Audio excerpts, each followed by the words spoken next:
ప్రెస్‌లాడండి. నేను జగ్గైపేట నుంచి నాగమణిని మాట్లాడుతున్నానండి.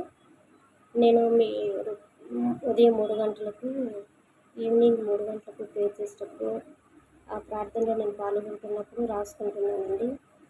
దేవా నాకున్న అప్పులు తీరాలని, నా భర్తకి కిడ్నీలో స్టోన్స్ పడిపోవాలని, చాలా అంశాలను పెట్టుకొని ప్రార్థన చేసుకున్నానండి.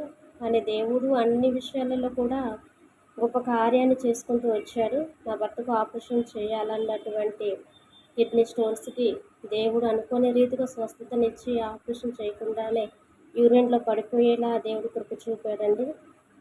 మరి ఆర్థికంగా కొన్ని విషయాలలో నేను బాధపడుచున్నప్పుడు అవి కూడా రాసుకొని ప్రార్థనలో పెట్టుకున్నానండి.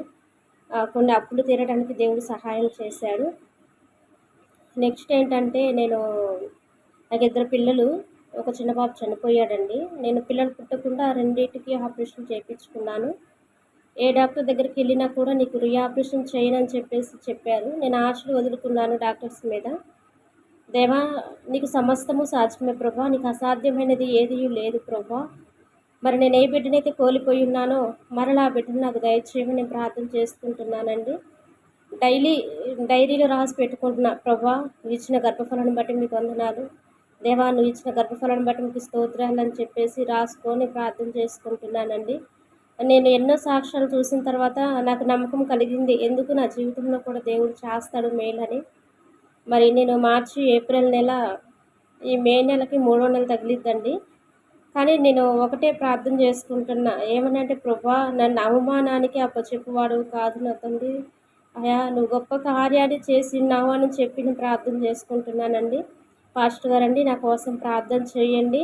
నేను 18వ తారీఖు హాస్పిటల్కి వెళ్ళి లోపల అసలు ఎందుకు నెల రావటం లేదో ఒకసారి స్కానింగ్ తీపించుకుందాం అనుకుంటున్నాను.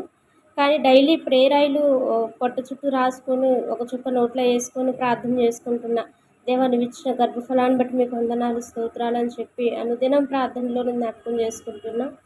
కానీ నేను హాస్పిటల్లోకి వెళ్ళి చూపించుకున్నప్పుడు దేవుడు గర్భఫలాన్ని ఇచ్చాడని చెప్పేలా నా కోసం ప్రార్థన చేయండి.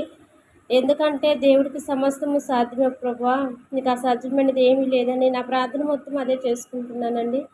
కానీ దేవుడు చేసిన ప్రతి మేలును బట్టి దేవునికి కృతజ్ఞతాస్తుతులు చెల్లించుకుంటూ మా కోసం ప్రార్థన చేస్తున్న మీ అందరికీ ధన్యవాదాలు చెల్లించుకుంటున్నానండి. ఆమేన్.